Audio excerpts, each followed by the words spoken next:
Hi guys, so today we're going to be talking about Maya Angelou, and we're going to learn a little bit about her and the cultural significance of her literature.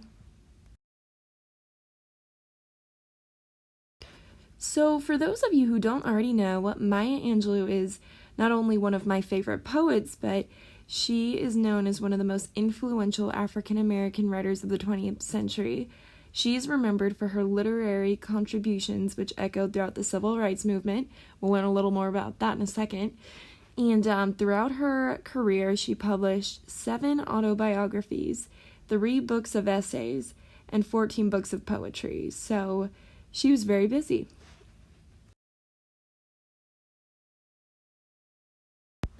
So before we get a little further into it, I really want to introduce you guys to some of the works of literature that she created. Some of her most notable ones are I Know Why the Caged Birds Sing, All God's Children Need Traveling Shoes, and one of her most famous, which was nominated for a Pulitzer Prize, is called Just Give Me a Cool Drink of Water 'Fore I Die.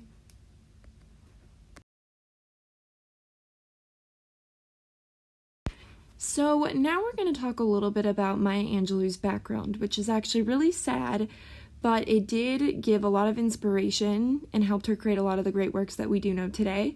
So she was born in 1928, and her childhood was unfortunately filled with adversity and misfortunes. But later in life, she states that her childhood experiences challenged her and allowed her to channel her feelings into strong works of literature.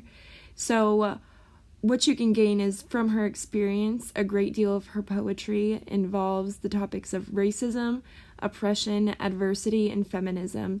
And through her literature, she was able to make a lot of social and political messages and had a very large impact on culture.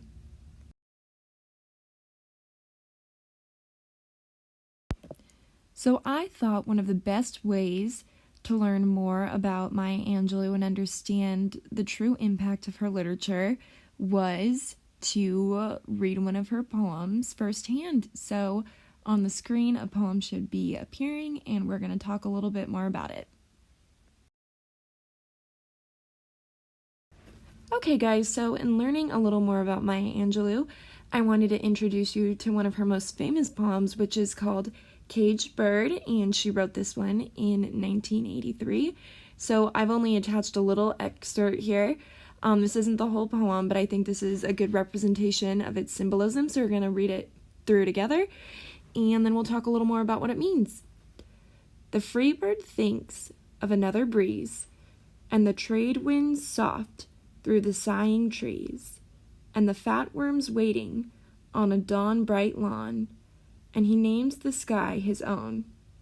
But a caged bird stands on the grave of dreams. His shadow shouts on a nightmare scream. His wings are clipped and his feet are tied, so he opens his throat to sing. Okay, so I thought that poem was very powerful, so now let's open up the cage and figure out the meaning of that poem.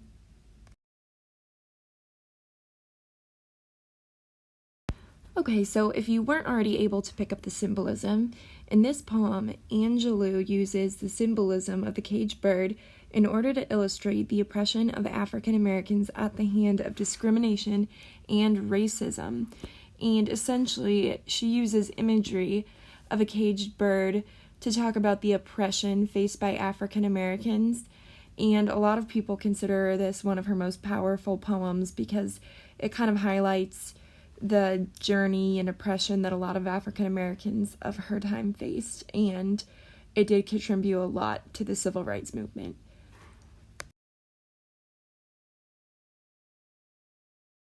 Alright, now that we've read the poem, I'd really like to get into the figurative language we see throughout. So throughout this poem and throughout most of Angelou's literature and poetry, she uses a vast array of figurative language. So I will point a few of them out here. She refers a lot to imagery in this poem, and imagery is just describing things. So when she says a dawn bright lawn, she is using imagery. And alliteration is where sounds are repeating. So in this poem, when she says worms waiting or shadow shouts, that's her using alliteration. And we see a lot of personification in this poem. And just to jog your memory, personification is giving human-like qualities to an inanimate object. So when she says the sighing trees or the shadow shouts, that is personification, because obviously shadows can't shout and trees can't sigh. And lastly, she uses a few metaphors throughout the poem. I thought a really powerful one occurs when she says, a caged bird stands on the grave of dreams. So that is very powerful, and she uses this figurative language throughout most of her poetry, and it just contributes to its symbolism and impact on culture.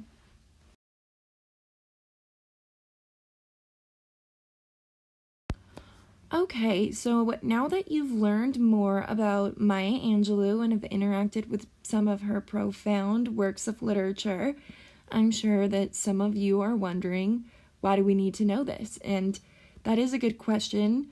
Why should we continue to remember Maya Angelou?